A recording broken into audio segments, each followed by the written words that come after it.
it's usually a pretty good thing. Y'all got drama, the saga continues. Obviously, it just heard Tom Brady. Going nowhere. Decker off on 98 Rock. Maybe his most famous call, also called Florida State for many years, maybe his most famous call, the Bucs' first Super Bowl championship call.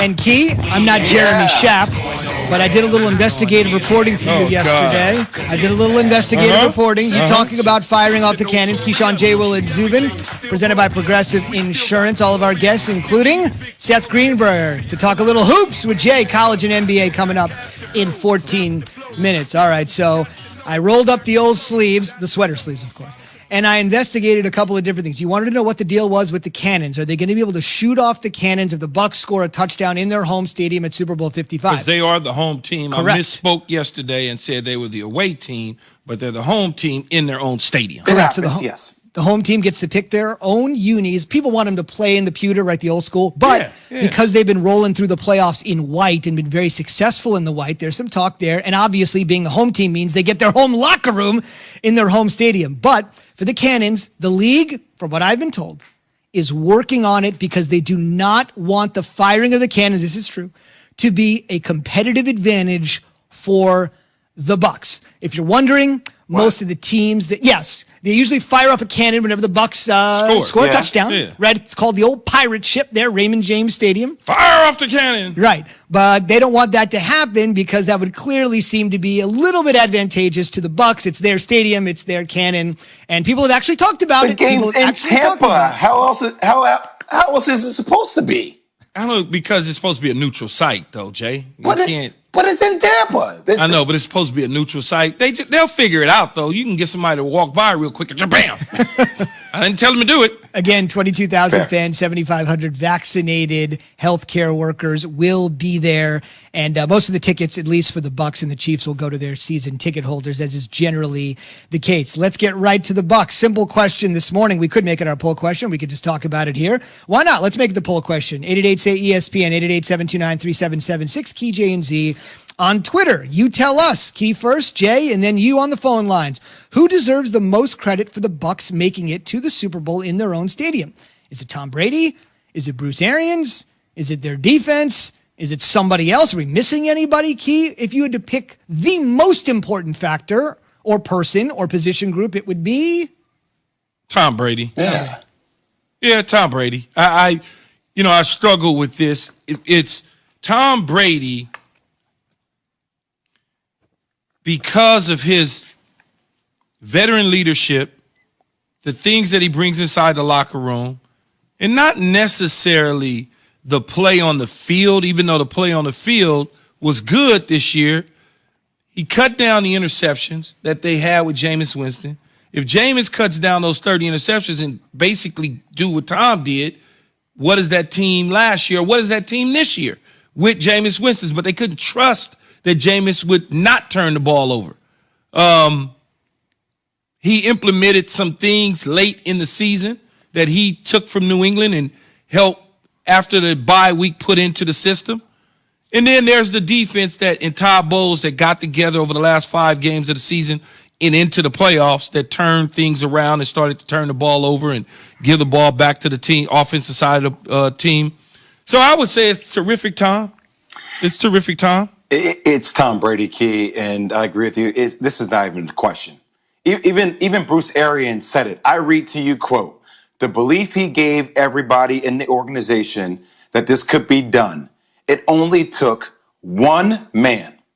That's what your head coach has said about the influence of Tom Brady. See, I didn't even know that he said that. I just, from just watching the 16 games and into the postseason, you just know when you've been there and you've done it, Jay, and you've been in the locker rooms, you know, it's like, yeah, terrific Tom had a whole lot to do with this. Well, too, Key, also winning habits.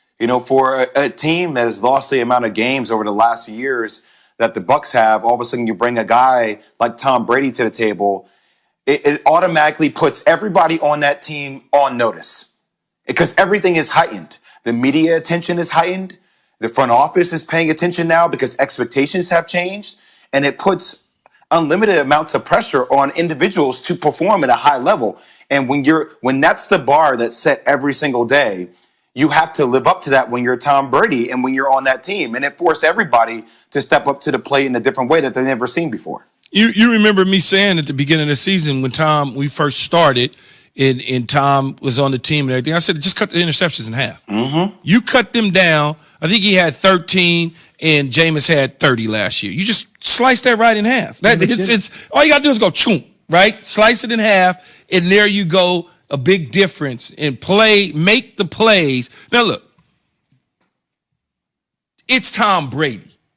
So we're going to push it all the way up to a whole nother level. We're going to make it a 25, not a 10, a 25, because it's Tom Brady. Mm-hmm.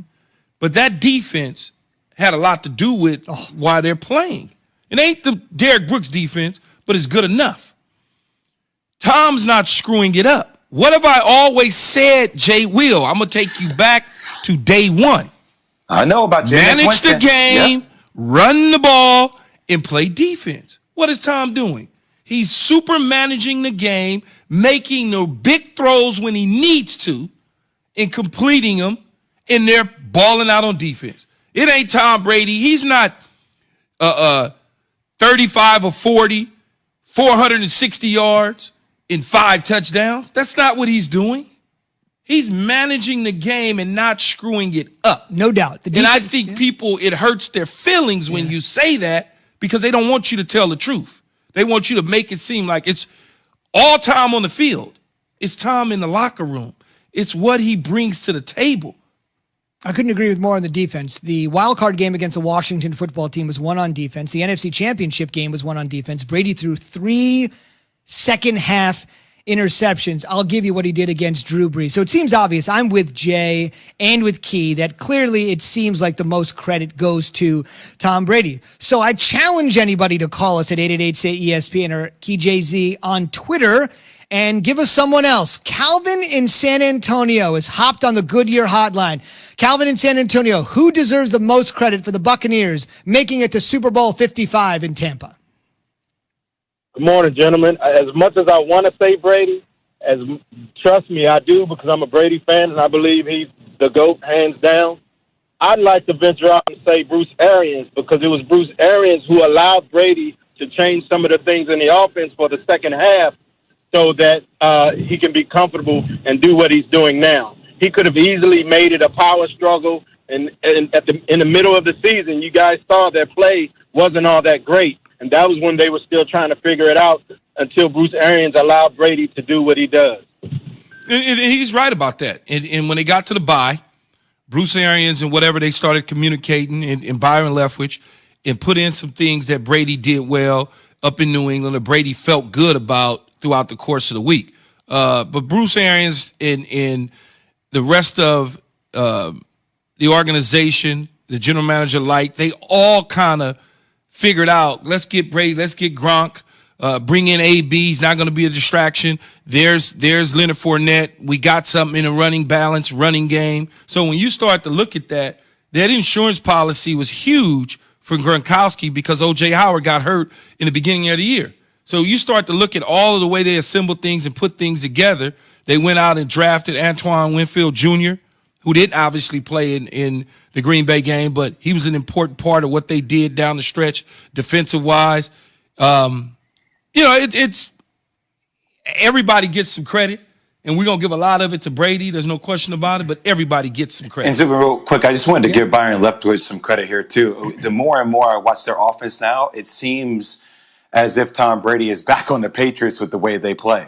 I mean, they've been running the ball a lot more, which gives them way more optionality. At the beginning of the year, they were a very one-dimensional team where Tom was dropping back and throwing 30 times per game. And now to see how much this offense has transformed and evolved, it seems like Tom is way more comfortable with this stylistic form of how they're playing. Yeah, that's a great point. I never want to root against a guy getting a job, but in this particular case, hear me out, I actually do believe it's really good that Byron Leftwich did not get the job at Marshall, his alma mater. He was a legend there. He was up for the position. It went to Charles Huff, who's a great recruiter, Alabama, all the way through. But that allows Byron to stay in the mix for NFL head coaching jobs. You know how difficult it is for legends to stay away from their alma mater, but that job is filled, and hopefully maybe a year from now, Byron will be an NFL head coach. he outduels Patrick Mahomes on offense, the chances are pretty good. On the way, it's one of the biggest brands in all of sports, and they are a big make it